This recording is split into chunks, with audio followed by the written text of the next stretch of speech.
Alors, bon week-end chez vous, chers auditeurs, auditrices de la Radio Liberté Kinshasa et aimables téléspectateurs des canaux Congo Télévision, mais aussi de votre chaîne YouTube CCTV Ralik officiel. Bienvenue à ce nouveau numéro de votre émission.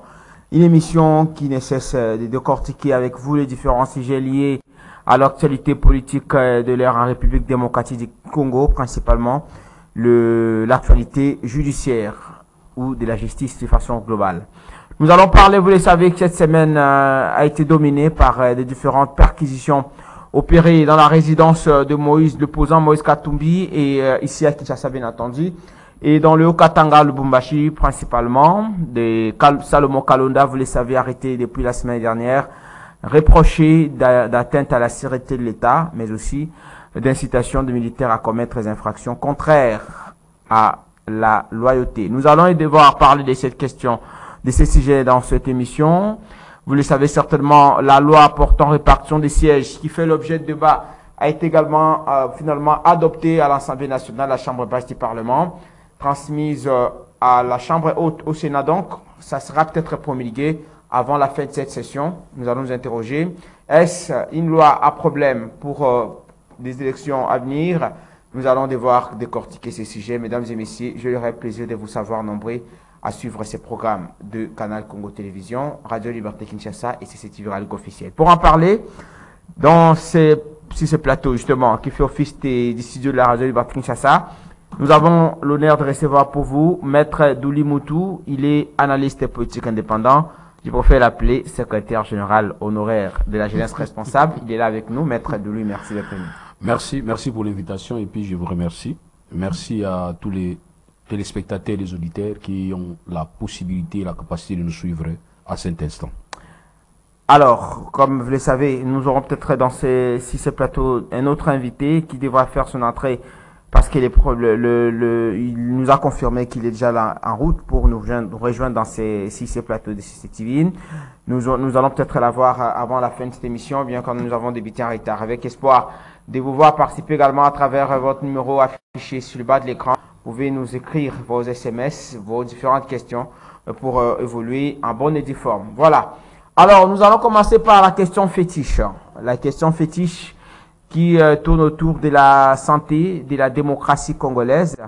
La santé de la démocratie congolaise en République démocratique du Congo. Vous le savez, c'est avec cette question généralement que nous débutons notre émission. Maître Douli, vous allez donner votre point de vue sur l'évolution de la santé de la démocratie congolaise. En République, justement, je parle de la santé de la démocratie en République démocratique du Congo. Maître Douli, à votre sens aujourd'hui, comment considérer, à quel degré s'élève la température de la démocratie en RDC? Je ne vous mets pas qu'à vous pousser à aborder le fond, mais de façon globale, vous donnez votre point de vue. C'est-à-dire qu'il y a des indicateurs qui vont nous aider. Et nous avons des indicateurs tels que la liberté d'expression, la liberté des presses, et aussi laisser l'espace aux opposants. Et à partir du moment où les constituants même légiféraient sur le statut de l'opposition, on nous a donné la ligne à suivre, quitte à nous maintenant de voir comment est-ce que nous allons essayer un peu de voir ce qui a été prévu et ce que nous devons faire sur le terrain. Il y a d'une manière générale l'accès à la justice, comme notre l'aîné Cap Yamba a toujours le courage de soutenir, que je remercie et que je félicite aussi. Voilà, nous avons un peu tous ces indicateurs qui vont nous aider à comprendre et à évaluer, à jauger, comme on dit, la vie démocratique en République du Congo. Mais j'ai toujours dit que c'est un processus, nous ne sommes pas encore arrivés, nous ne sommes pas vraiment encore arrivés. Pourquoi ne pas dire que nous sommes assis? Parce que nous demandons chaque fois de nous mettre debout Congolais. Donc nous aussi nous disons que nous sommes assis, nous sommes stationnaires et nous reculons malheureusement. Donc on a reculé, vous faites allusion notamment aux différentes arrestations opérées il y a quelques jours à Kinshasa et dans certaines provinces où on reproche à certains opposants de vouloir créer des tensions. Nous allons en parler justement dans le fond en ce qui concerne les différentes perquisitions qui ont été opérées à Kinshasa comme à Lubumbashi. Vous avez quand même suivi de façon globale la recommandation également de Jean-Pierre Lacroix, la désimpersonnalité des Nations Unies, en charge des maintien de la paix, qui est arrivé. Il a appelé les politiques à baisser la tension. Comme pour dire que la crise aujourd'hui en RDC est bel et bien réelle. La crise est là, la crise est palpable. Nous sommes en train de vivre cette crise malheureusement. Et on pouvait bien l'éviter à partir du moment où le gouvernement qui nous gère aujourd'hui, soit l'État qui nous gère aujourd'hui, les régimes qui nous gèrent aujourd'hui, c'est un régime, pour moi, je peux même confirmer que c'est un régime qui a tellement trop d'expérience en matière d'opposition. Mais ici, je parle de la gestion même de cette opposition. Il devait faire un effort de savoir comment gérer l'opposition. S'il y a crise, eh bien, écoutez, il y a toujours cette faute qu'on rejette, que nous cherchons à rejeter au régime, ou soit au pouvoir public. Parce qu'il appartient à ces pouvoirs publics de voir dans la mesure du possible comment éviter certaines choses. C'est ainsi, à ce qui concerne même des poursuites, il y a certains faits bénins qu'on ne considère pas, et même le parquet classe même sans suite. Parce qu'on s'est dit, écoutez, nous ouvrons ces dossiers, qu'est-ce que nous allons avoir? C'est-à-dire, nous allons avoir un résultat qui sera beaucoup plus néfaste par rapport à ce que nous avons comme objectif. Qu'est-ce qu'il faut faire? Finalement, on classe sans suite. C'est ce qu'eux aussi devraient faire. Mais malheureusement, ils sont là en train de réagir. Il y a une provocation. Vous appelez ça provocation, mais vous êtes le premier à tomber. C'est pas normal. Entre-temps, l'opposition qui s'est dit ne pas être prête pour aller aux élections avec ces formants de la CENI, Jean-Pierre Lacroix, je l'ai cité tout à l'heure, qui estime qu'il faudrait trouver à tout prix un compromis, un consensus autour de ces différentes questions qui divisent. Mais ça fait dire à l'opposition, à la majorité, j'ai pas d'union sacrée, que l'opposition n'est pas prête à aller aux élections. Je n'aimerais pas qu'on aborde déjà la loi c'est la répartition des sièges qui fait polémique. Une loi qui devrait être normalement, être à la base de l'unition nationale, parce que nous sommes en train de nous diriger vers les élections. L'appel de Jean-Pierre Lacroix traduit l'idée de ceux qui pensent que la communauté internationale est derrière la situation en République démocratique du Congo, surtout derrière l'opposition, à travers les différents lobbying menés par Katumbi. On l'a vu récemment, Martin Fayulu aux États-Unis et tant d'autres. Que pensez-vous de l'idée d'un dialogue, d'un consensus aujourd'hui, tel que recommandé par Lacroix, au regard de la situation actuelle, qui pour la majorité, à tout prix, on doit aller aux élections? Vous savez, aller aux élections, c'est déjà depuis le premier jour qu'on a prêté serment, qu'on se dit qu'on devrait aller aux élections après 5 ans. Nous savons tous qu'il y a un cycle électoral de 5 ans. Donc je ne vois pas pourquoi est-ce que les gens doivent oublier que ça fait déjà 4 ans que nous avons passé et que nous restons avec quelques mois seulement parce qu'on doit convoquer le corps électoral. Alors moi je ne vois pas pourquoi vous allez commencer à dire que tel n'est pas prêt. Vous savez, nous avons été prêts nous aussi en 2018 quand le pouvoir public a tout arrangé. Il a essayé un peu d'apaiser les situations et même cette machine que nous avons dénommée la machine à voler, tous nous avons accepté. Donc ça dit c'était l'œuvre du pouvoir public. Il a fait en sorte qu'il puisse apaiser les gens pour que les gens viennent sur la table, négocier et puis voir dans la mesure du possible comment faire, en fait, organiser des élections apaisées. Et c'est ce qui a fait qu'aujourd'hui nous avons eu un opposant qui était devenu président. Et nous avons dit que c'était la première fois en Afrique centrale de voir un opposant devenir président calmement et avec cette des phrases qu'on disait toujours, alternance pacifique, et voilà. Donc pour dire qu'il faut d'abord commencer par préparer le terrain pour permettre à ceux qui vont refuser vont qu'à s'apprendre à eux-mêmes et puis ceux qui vont venir et puis le monde va vous juger. Voilà un peu ce que moi je pouvais dire. Donc il appartient au pouvoir public de voir dans la mesure du possible comment arranger, baliser et puis permettre à ce que les gens viennent en confiance. Mais ici nous voyons, il y a des passages forcés. Le problème c'est là, comme on parlait du passage forcé, est-ce qu'on peut dire que la volonté du régime, la volonté de Tshisekedi étant le fils du sphinx délimité, c'est de faire respecter aujourd'hui le délai constitutionnel que nous avons décrié hier sous Kabila. En 2016, on devrait avoir les élections qui sont venues 2 ans après malheureusement. Mais est-ce que l'idée ici des régimes, c'est de vouloir consommer à l'opinion nationale et internationale à tout prix la détermination de faire respecter la loi? Est-ce qu'il faudrait tenir compte de cet aspect? Le péché, il y a un péché quelque part du régime par rapport à la situation réelle que nous connaissons. Vous savez, moi je dis toujours que ces régimes ne pouvaient pas avoir droit à l'échec et aussi aux erreurs. Pourquoi? Parce que ces régimes d'abord étaient victimes, ces régimes ici étaient victimes d'un mauvais comportement de notre régime. Donc c'est comme les musiciens toujours disent, donc ça dit que ces régimes devraient connaître ce que l'opposition veut à cet instant. Qu'est-ce que l'opposition projette? Quand vous dites que l'opposition n'est pas prête pour aller aux élections, eh bien écoutez, c'est le même reproche qu'on vous faisait quand vous revendiquez certaines choses. Et nous sommes même allés accepter de dire qu'il faut organiser une transition sans Kabila. Vous voyez, donc ça dit tout ça, c'était ce manque de confiance qui régnait à un certain niveau entre l'opposition et le pouvoir en place. Maintenant, j'ai dit que l'expérience d'être opposant, d'accord, là on reconnaît et puis nous en convenons. Mais toutefois, l'expérience de gérer cette opposition, c'est ça. Moi, le problème, c'est par rapport au délai constitutionnel. Parce que les régimes tiennent à tout prix à organiser des élections en décembre. Mais entre-temps, l'opposition, qui tient également à ces mêmes délais constitutionnels, exige qu'il y ait consensus. Vous craignez pas qu'il y ait un glissement si vraiment le pouvoir cherchait à répondre à l'attente de l'opposition? Vous savez, quand vous disputez une culotte avec un singe, il faut la lui laisser. Et vous verrez là où il va mettre sa queue. C'est comme ça les Bantous disent. Quand le pouvoir en place dit qu'il est prêt à organiser des élections, nous disons que c'est impensable, irrationnel. Pourquoi? Parce qu'on n'a pas les moyens. Il y a certains facteurs qui ne permettent pas. Même le grand expert, notre grand expert Kadima, l'avait dit à un certain moment. Il a parlé des contraintes. Par rapport à certaines contraintes. Et moi, je me pose la question, est-ce que nous avons trouvé solution par rapport à ça? Moi, en tout cas, je suis à votre place pour dire que à l'impossible, nul n'est tenu. Pourquoi ne pas adopter une position, un profil bas, pour voir dans la mesure possible comment ouvrir, pas ouvrir dans le cadre de négociation pour permettre à ceux qui puissent partager le pouvoir, mais ouvrir dans le sens de faire voir au monde que nous voulons aller aux élections, lesquelles élections doivent être apaisées. Parce que les élections, il faut savoir les préparer avant, pendant et après.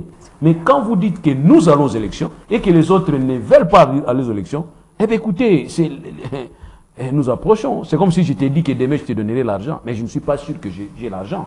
Mais demain va arriver. Entre l'opposition et le pouvoir, qui tient au délai constitutionnel, lorsque le pouvoir veut à tout prix organiser des élections et que l'opposition sollicite autrement à ce qu'il y ait consensus autour de la CENI, qui a la volonté de faire respecter la constitution? N'est-ce pas les régimes? Entre les dire et les faire, il y a un trou.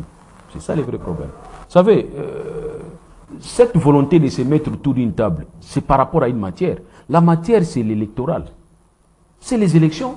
Pourquoi est-ce que le constituant a-t-il exigé à ce que nous ayons une centrale électorale indépendante? Pourquoi? Il fallait faire comme les autres. Parce qu'en principe, les élections doivent être organisées par le ministère de l'Intérieur. Est-ce qu'aujourd'hui, vous pouvez voir aujourd'hui les opposants congolais accepter que Excellence M. Kazadi puisse organiser des élections? Le ministre de l'Intérieur. Est-ce que c'est pensable? Est-ce qu'on peut même rêver de ça? Que l'opposition actuelle puisse accepter? Kadima d'ailleurs, on rejette Kadima. Et s'il faudrait peut-être dire que recourons alors à la situation régulière où c'est le ministère de l'Intérieur qui doit organiser les élections. Est-ce que pour une minute, les opposants vont accepter? Non, ça dit un problème de manque de confiance qui a caractérisé cette motivation de voir le constituant prévoir qu'il y ait une organisation indépendante où toutes les parties doivent être. C'est ainsi, vous allez remarquer, Kabila fait un effort pour nous faire accepter et nous faire avaler la machine à voter. Et nous avons accepté, malheureusement, nous avons organisé l'élection où il y a une alternance démocratique. Donc moi, j'estime qu'il est temps que le pouvoir en place mette un peu de l'eau dans son vin pour comprendre qu'ici, ce n'est pas les défis. On ne doit pas commencer à défier. Et surtout que ce pouvoir en place a connu des atrocités, il est victime même. Alors vous êtes légaliste. Si aujourd'hui les pouvoirs estiment qu'il faudrait répondre, justement, comme vous l'avez dit, aux attentes de l'opposition, ça sera une manière de violer la Constitution en voulant décaler la tenue des élections. On ne décale pas. Parce qu'on va avoir le consensus appelle à un dialogue. On ne décale pas. Il y a une jurisprudence. Nous devons organiser des élections par rapport à un cycle. Et ce cycle, nous l'avons fauché en 2016. Et qui est décédé? C'était pas légal, là. Non, qui est décédé, justement. Mais attends, la légalité provient toujours d'un nul, d'un néant. On va commencer quelque part. Nous avons commencé avec 2016. Et ils ont violé 2016, il y a eu des tensions en l'air, des électricités dans l'air, et finalement, 2 ans après, ils n'ont pas pu, et le pouvoir en place est venu voir l'opposition pour organiser des élections en 2018. Donc pour dire que vous allez arriver, les mêmes causes produisent les mêmes effets. Je crains que nous arrivons à ce stade où Kabila a été bloqué pour dire que non, en tout cas je suis bloqué. Parce qu'il pouvait bien continuer, rappelez-vous, nous avons vu des effigies où on marquait Kabila vie, il va même se représenter. Mais finalement, après, il a compris, non, écoutez, je ne voudrais pas être comme étant, porte malheur, et puis voilà pourquoi est-ce qu'il a été obligé peut-être de céder et de voir dans la mesure du possible comment concilier ce qu'il voulait, et puis présenter un dauphin qui était impossible à un certain moment, mais du moins, il s'est relâché pour nous présenter Chadari. Chadari, d'accord. On va parler justement de cette affaire qui fait polémique, la perquisition de Katumbi. Mais bien avant, vous avez suivi les tweets de Matata Ponyo. Matata Ponyo qui, dans ses tweets, a réclamé, je dirais, la paternité des larmes dont on a fait allusion lors de notre émission précédente. Matata Ponyo a clairement dit que cette arme appartenait à son garde du corps, qu'il a avec lui depuis qu'il était Premier ministre. Ça a fait polémique. Les juristes estiment que c'était une manière de dédouaner Salomon Kalonda, vous le savez, qui a été arrêté au début de la semaine dernière, reproché d'atteinte à la sûreté de l'État, je l'ai dit au début de cette émission. Vous savez, le Congo, c'est le seul pays au monde où nous ne savons pas nous sommes combien. Hein? Nous ne sommes pas 100 millions, nous ne sommes pas 90 millions, nous ne sommes pas 120 millions, mais nous sommes combien, nous ne savons pas. Donc il y a un problème sérieux de garder même les fichiers.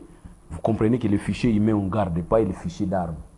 Parce qu'en principe, toute arme. C'est ainsi que vous allez remarquer qu'ils prenaient une raison pour nous suspendre, pour nous mettre en embargo, pour dire que nous ne contrôlons pas les armes. Ça, c'est vraiment regrettable. Donc si cette arme ça appartiendrait à Matata Ponyo, à son garde du corps. À son garde du corps. Moi, j'estime qu'on devrait peut-être avoir déjà des séries, numéros de séries. Et on va déjà comprendre parce que l'arme, semble-t-il. Bon, écoutez, je n'ai pas tellement trop des éléments du dossier. C'est ainsi que je suis un peu dans des conditionnels. Je ne sais même pas qu'est-ce qu'il y a à l'intérieur. Mais il paraîtrait que cette arme-là est là, ok, entre les mains de la justice, les mains des services de sécurité. Et il pouvait bien voir les numéros de séries et confronter ce que Matata Ponyo a tweeté. Si c'est juste, en tout cas, la justice doit nous dire que, en fait, les enquêteurs doivent être francs pour dire que oui, nous avons retrouvé cette arme qui était tombée et nous avons vérifié le numéro de série. Cette arme appartenait à Matata Ponyo. Est-ce que vous avez analysé la déclaration faite par Matata Ponyo? C'est qu'on parlait d'une contradiction. Pourquoi n'avoir pas déclaré à travers vous êtes technicien de droit la perte. La perte justement de cette arme, de son garde du corps. Il va répondre, lui aussi va répondre, même son garde du corps va répondre. Donc ne mélangeons pas. Quand vous voulez mélanger, c'est là où il faut mélanger. C'est ça même le problème. On a dit, bon, si vous mélangez, on va même de l'homme, comment, miraculous, comme on l'a appelé. Non, ça dit dans les différents, commentaires. Si vous voulez mélanger, eh bien écoutez, ils vont gagner. Parce que dans ce terrain de mélange, ils sont champions. Maintenant, c'est dit, moi je vous demande à ce que vous ayez la facilité de chercher à traiter les dossiers cas par cas.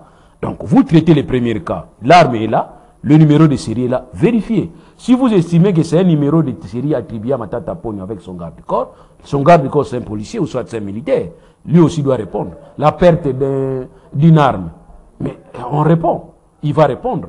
Et lui, Matata Ponyo, nous allons dire que défaut de déclarer, vous devrez déclarer la perte. Donc, c'est que vous avez livré ça à un ennemi. On peut toujours créer encore un autre dossier à lui.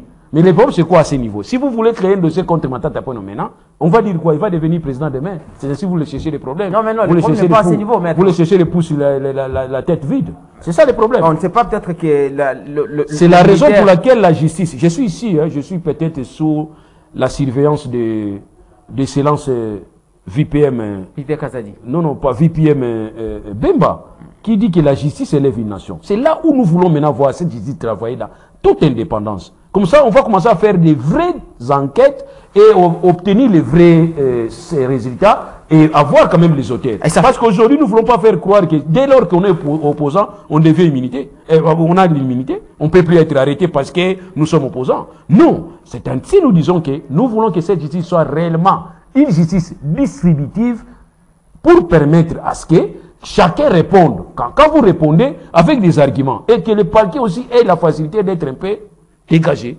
Justement, quand on parle de Matata Ponyo, à travers son tweet, comme je l'ai dit, qui réclamant la paternité de cette arme. C'était une manière pour lui de dire à l'opinion que le pouvoir est dans une sorte de précipitation, dans différentes déclarations. Les renseignements militaires qui fait une déclaration, on n'a pas suivi malheureusement. Ce sont des enquêtes. Ça dit, il faut permettre à ce que les enquêtes aboutissent ou non. On ne dit pas, parce que même les parquets instruisent à charge et à décharge. Quand on instruit, on se rend compte que, ben écoutez, ce n'est pas à vous, ce n'est pas à vous. On peut se tromper. Vous comprenez? On peut aussi se tromper. C'est partout, ça se passe ainsi. Mais le vrai problème, c'est quoi? Reconnaître qu'on s'est trompé. Dites tout simplement que c'est que nous avons comme information. Mais je ne crois pas qu'il y a des informations. Ça, je vous assure. Si du moins il y avait des informations, on allait aller directement. Parce que, attends, Ça, c'est comme FBI qui fait des enquêtes. C'est très sensible. C'est comme le CIA qui fait des enquêtes. Et qu'on vous dise que le CIA s'est trompé de figure. On devrait arrêter une femme, malheureusement, on a arrêté un homme. Hein? Qu'on vous dise ça. Quel crédit vous allez maintenant donner à toutes les enquêtes qui vont venir après? C'est ça le vrai problème. C'est-à-dire qu'il devrait d'abord commencer par voir dans la mesure du possible cette arme entre leurs mains. On voit le numéro de série. On cherche à voir dans les archives qui avait ça. Et si on tombait directement sur les gars de corps de Matata Pogno, tant mieux. On les prend pour dire que, monsieur, c'est toi qui avais cette arme que nous avons donnée. Vous estimez à votre niveau, bien qu'on ne sait pas si vraiment il y avait une déclaration du parterre de cette arme-là. On ne sait pas. Vous pensez que Matata Mais Pogno... si cette déclaration était déjà faite, je suis sûr que cette déclaration allait libérer carrément Kalonda. Vous êtes sûr, mais parce qu'il y a d'autres préventions également retenues à sa charge, à l'État. On dit qu'il est à Mèche. Vous avez suivi les déclarations de renseignement militaire. On l'a peut-être pas suivi. C'était prévu, mon réalisateur m'a peut-être pas rappelé. On devrait suivre cette intervention de la déclaration des faits reprochés à Kalonda Salomon, parce qu'on en a parlé la fois passée. On dit, entre autres, qu'il est à Mèche. Il serait des mèches avec le M23. En tout cas, nous attendons ces éléments. Selon les dires des renseignements militaires, on aurait trouvé des conversations avec certains. Heureusement que les audiences doivent être publiques. Ça, c'est ce que les constituants ont prévu. Nous attendons que les audiences soient publiques et nous allons venir. C'est la beauté même du droit. Nous allons maintenant assister librement où le parti, c'est-à-dire l'organe, aujourd'hui l'organe de la loi, qui est le ministère public, deviendra une partie.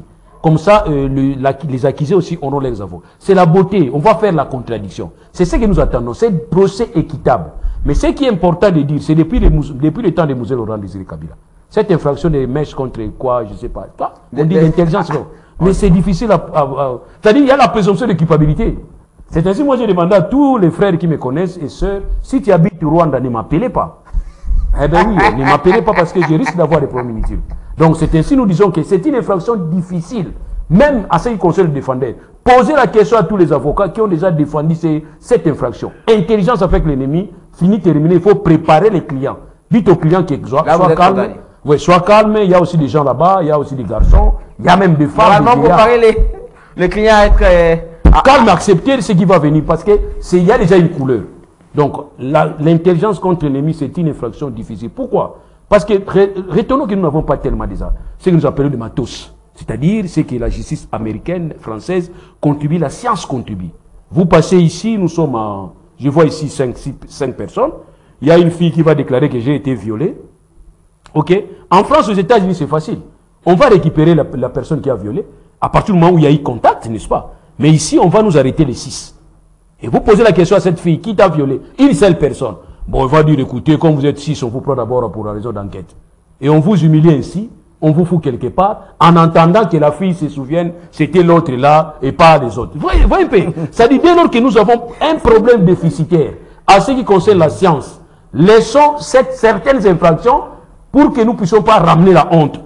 Voyez-vous? Donc, ça veut dire, ne pas ramener la honte, c'est quoi? Une personne violée par une femme violée par une seule personne. Je me rappelle que le on arrête 100 personnes. A déclaré avoir été en contact avec plusieurs ici, même lorsqu'ils sont venus à Kinshasa. Ils ont passé 14 mois, selon la déclaration faite par le professeur Mbata. Mais les contacts, si vous voulez voir les contacts entre les Rwandais et nous, il faut aller à la frontière. Vous allez voir des contacts d'affaires, des contacts même, il y a des Congolais qui ont fait des enfants. Pas avec les rebelles quand même. Pardon? Pas avec les rebelles. Les rebelles, s'ils sont les Congolais, ils avaient des amis Congolais avant. Tu viens de dire qu'ils étaient ici, non? En étant ici, il peut être en contact même avec un réceptionniste, non? Qui les servait chaque fois, un restaurateur. Et puis voilà, ça dit, moi je dis que je ne voudrais pas entrer dans le vif du dossier. Il faut tout simplement faire en sorte que vous puissiez suivre ces dossiers, que le ministère public ait les preuves, qu'on laisse le ministère public le temps d'avoir des preuves, et qu'on puisse fixer l'affaire pour que ça devienne public et permettre à ce que nous puissions être là nous tous. D'accord. Alors, la résistance de Kabila également, force citoyenne et populaire, membre du Fonds commun pour le Congo FCC, juriste de formation. Oui. Merci d'être venu, Ndeko, je préfère bien l'appeler Ndeko Similan Kanda. Vous êtes là avec nous cet après-midi dans le cadre de cette magazine, cette émission Parlons Justice.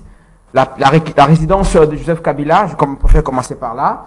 Parmi le prochain, je parlais de domicile, à être perquisitionné. On va tout à l'heure, Maître Loulou va introduire, comme nous l'avons ici en premier, le sujet relatif à ces différentes perquisitions. Kabila, Kingakati finalement, doit être perquisitionné. On a pensé que Kabila était intouchable. on apprend, selon les informations en possession, qu'après Katumbi, Salomon Kalonda déclaré, selon Francis Kalombo, qu'on n'a rien trouvé à la résidence de Katumbi à Kinshasa GB, la résidence de Kabila, votre autorité morale. Je ne parle pas de la politique ici, je vous reçois comme juriste, bien entendu.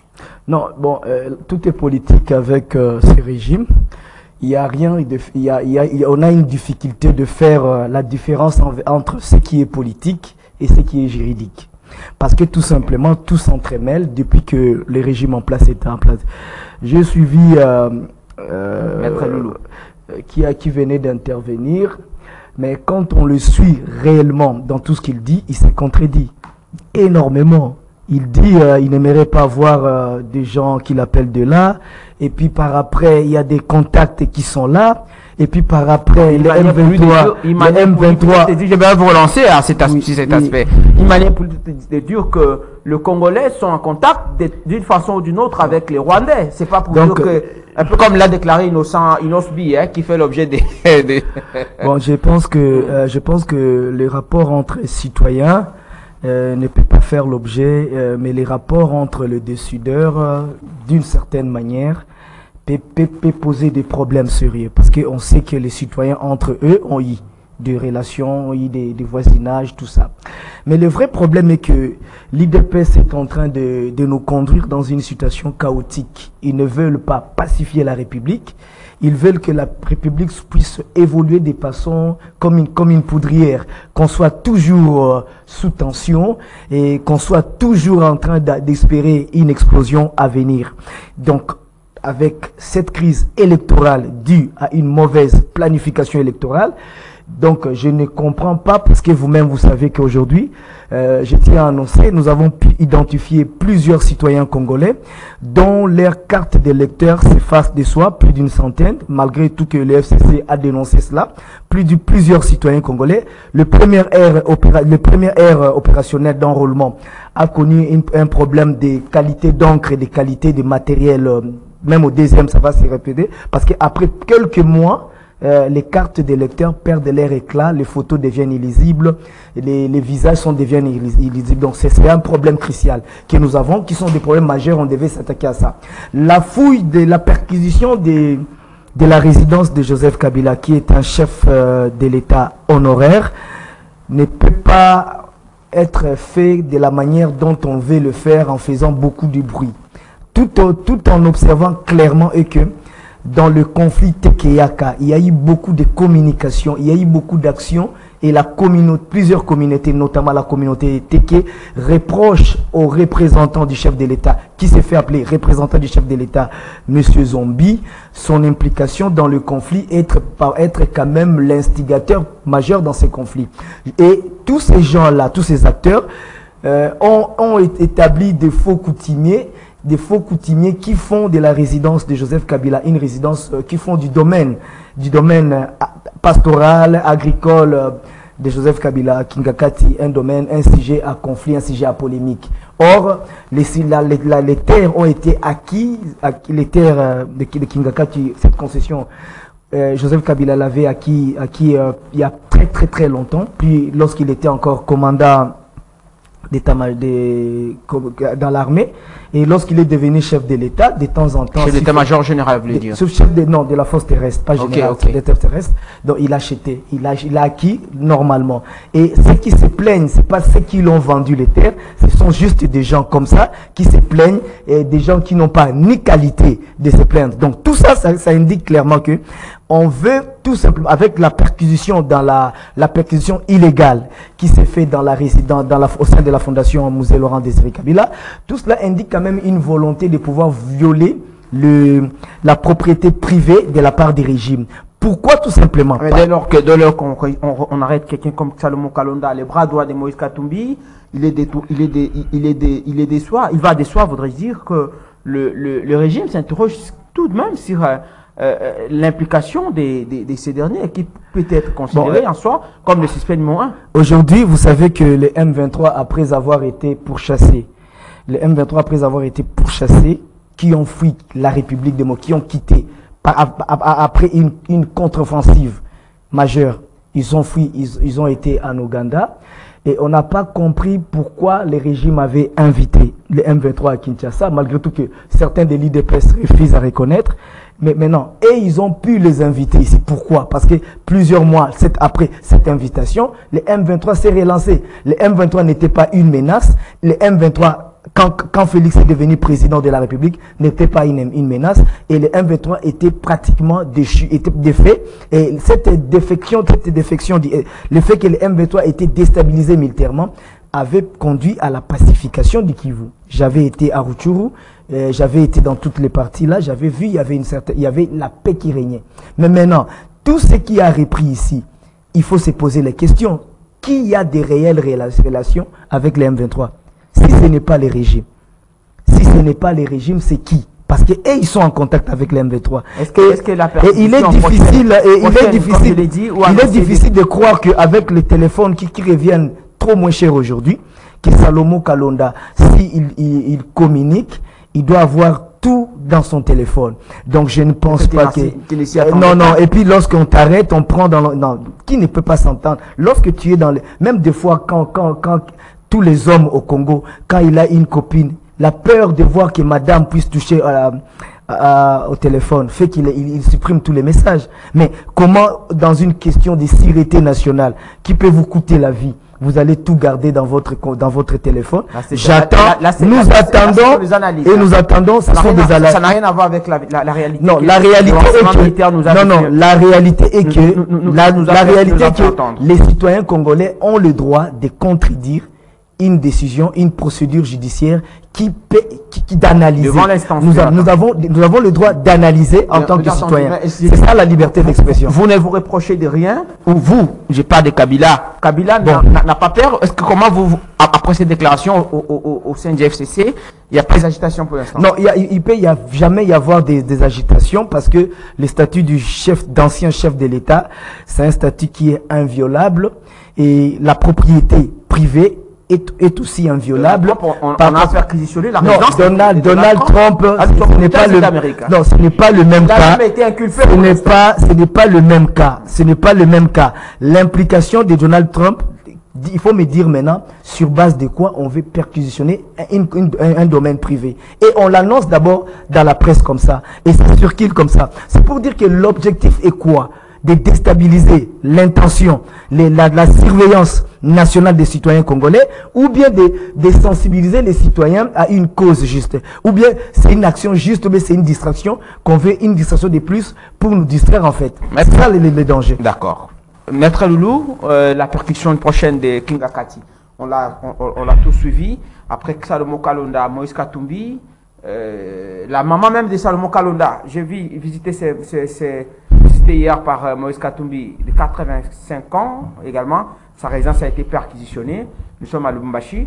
Nous parlons de cette perquisition attendue de Kinga Kati. Avant que nous puissions... Vous allez introduire rapidement... vous allez bien entendu analyser les différentes perquisitions telles qu'opérées à Kinshasa et à Lubumbashi.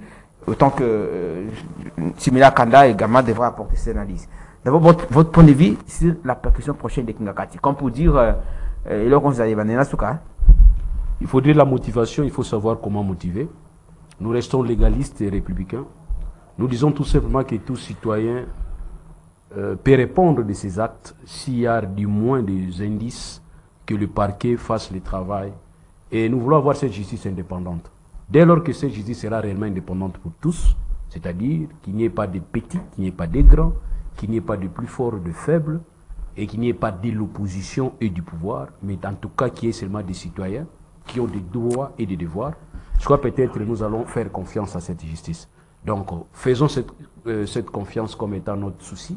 Nous voulons que la justice soit réellement indépendante, qu'il n'y ait pas d'influence. Beaucoup de gens parlaient de ce Kinga Kati, de Kabila. Mais entre-temps, est-ce que ça violerait, comme l'a dit tout à l'heure Simila Kanda, la loi sur... Qu'est-ce que moi je pouvais peut-être dire? Je ne voudrais pas accepter que les choses commencent d'abord aux réseaux sociaux et que ça se concrétise après. On peut dissimuler certaines... nous devons commencer à voir des choses autrement. Parce que tout ce qui commence au niveau des réseaux sociaux, des rumeurs, hier rumeurs, aujourd'hui ça devient réalité et on exécute comme on a fait rumeurs hier. C'est ce qui m'inquiète un peu. Mais nous disons tout simplement que si vous avez des raisons de le faire, faites-les. Sinon, ne les faites pas parce que il y a des histoires qui peuvent nous renseigner. La Bible dit que la nature ne vous enseigne pas. Si la nature refuse de nous enseigner, en tout cas nous avons l'histoire, nous connaissons ce qui s'est passé à Brazzaville, c'était comme ça, nous devons éviter. Nous ne disons pas qu'il soit un homme fort, mais en tout cas, il doit se rappeler de l'article 5 de la loi portant statut des ex-chefs de dit l'État. cette disposition, je ne sais pas si vous en avez, vous pouvez lire ça au Il y a des obligations, oui, je n'ai pas ici. Mm. Il y a des obligations de réserve, il y a des obligations de dignité, de patriotisme. En tout cas, si vous le reprochez de quelque chose et que vous avez la facilité d'éprouver, même si aujourd'hui nous allons au niveau d'une juridiction, soit saisir le tribunal contre ça et que vous avez les résultats, tant mieux, faites-les. On ne peut pas vous empêcher, mais du moins, nous ne devons pas faire des choses par sentiment, parce qu'il faut faire et plaire un groupe.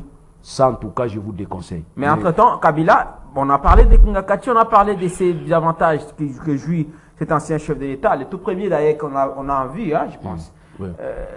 Bon, pourquoi ne pas les traiter comme c'est tout le monde aujourd'hui? Si, peut-être quand vous évoquez la loi, s'il y a des restrictions au regard de la situation que nous sommes en train d'analyser, il faudrait qu'on commence par réviser la loi.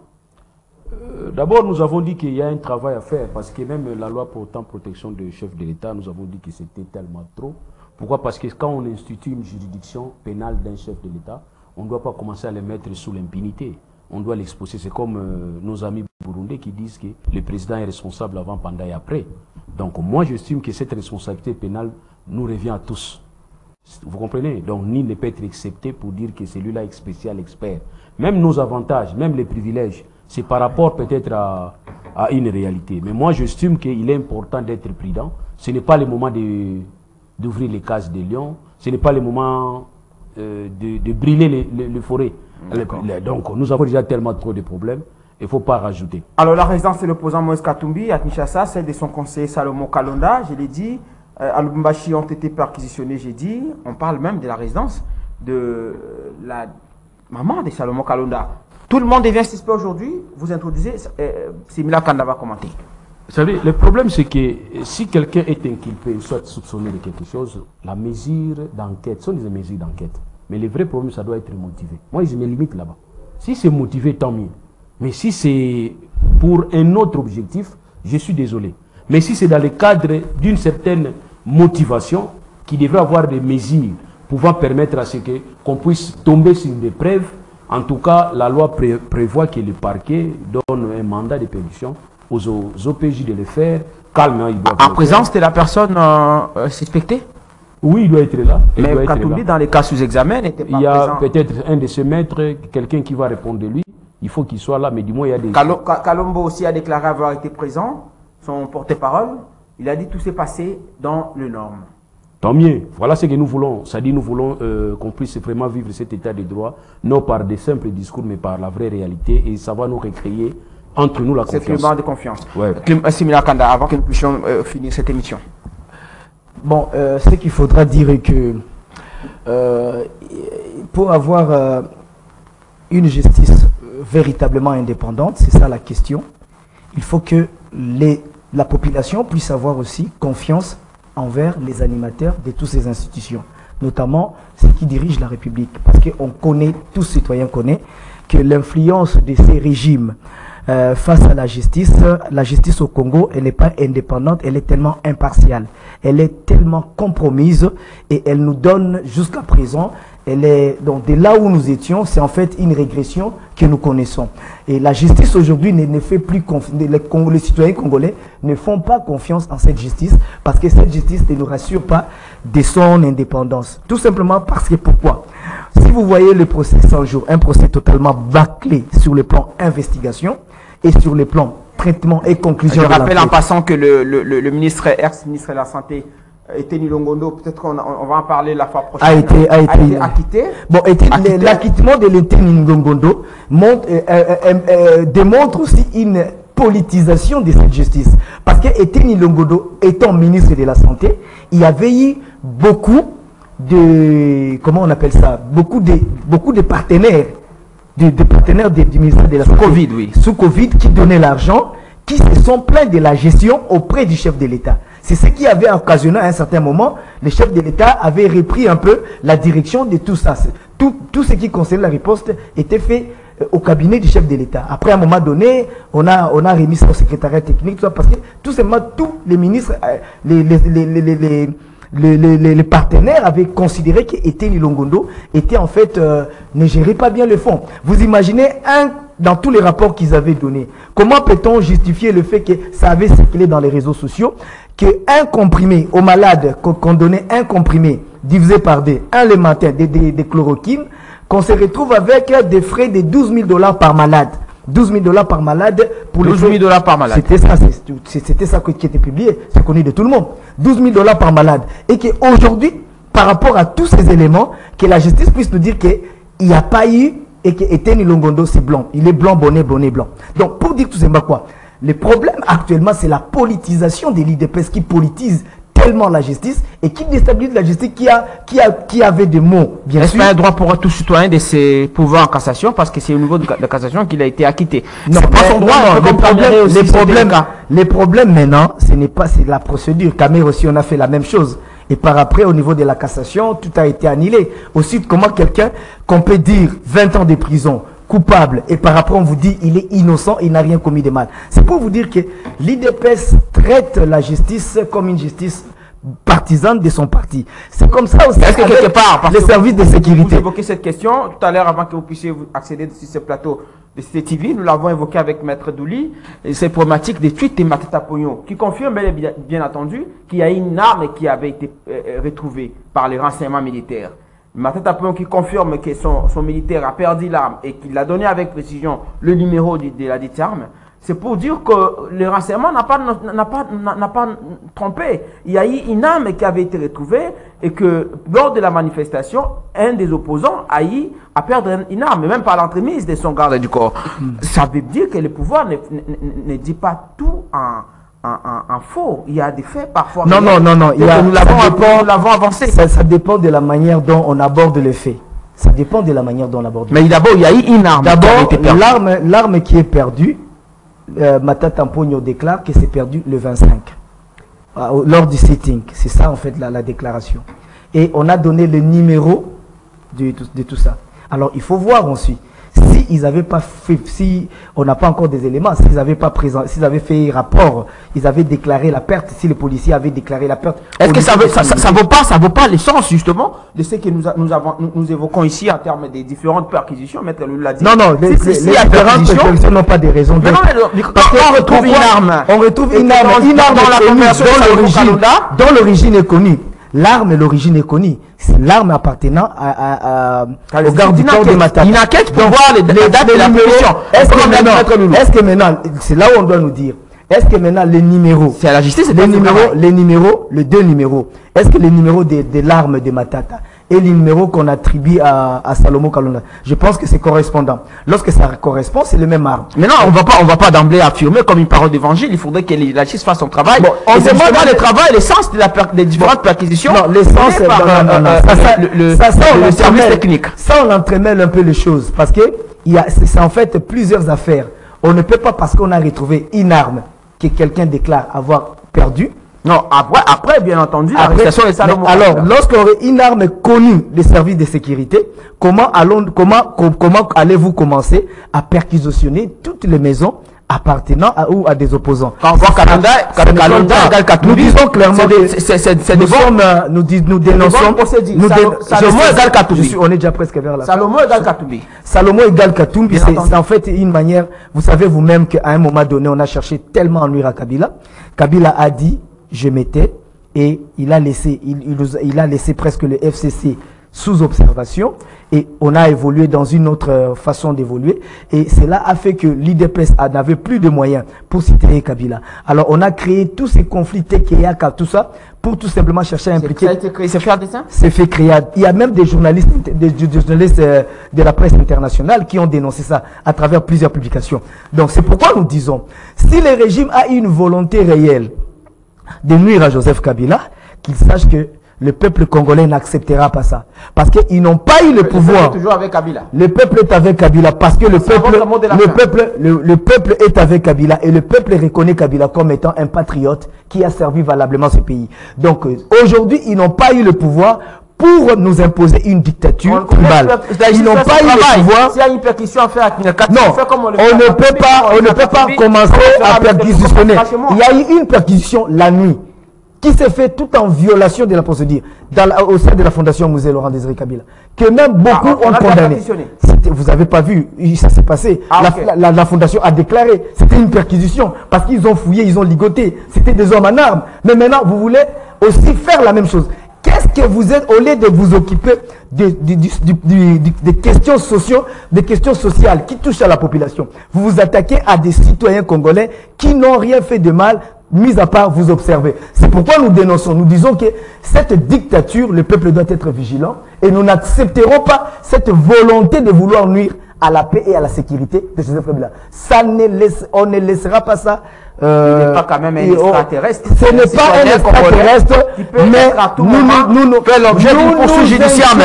nous nous inquiétons sincèrement sur sa sécurité parce que tout simplement, plusieurs... Il y a à Kinshasa? Non, je pense que je ne saurais pas vous dire par rapport à tout cela, parce que vous-même, vous savez, c'est en fait la sécurité personnelle d'un citoyen. On a fini. Votre mot de la fin par rapport à ces numéros. Le mot de la fin, je voudrais tout simplement qu'on puisse faire chercher les preuves, qu'on puisse amener tous ces gens-là devant les juges naturels. C'est soit Kabila y compris. Et que c'est soit Kabila y compris. Non, moi je ne parle pas des individus malheureusement. Depuis que je suis là, vous me voyez parler des individus. Allez-y. Donc ça dit pour dire que nous voulons avoir ce procès équitable où le ministère public va apporter les preuves de ce qu'il est en train de faire maintenant. Et nous aurons la partie défense, qu'on puisse assurer les droits de la défense. Et nous, le peuple, comme la justice est rendue à notre nom, nous devons suivre ces dossiers. Une minute. Voilà. Merci à vous tous de nous avoir suivis. Nous nous retrouvons le samedi prochain. Ça sera le nouveau numéro. Merci à Simila Kanda, initiateur des FOSIP, Force et Citoyens Populaires. La justice, elle est partisane, elle n'est pas indépendante. L'IDPS nous a donné une mauvaise justice. Il a déstabilisé la justice. Il a déstabilisé notre sécurité nationale, notre indépendance en tant que citoyen. Notre souveraineté est déstabilisée. Nous appelons au peuple congolais à barrer la route à l'IDPS. Zouli Moutou, merci d'avoir été nôtre. Je vous en prie, madame.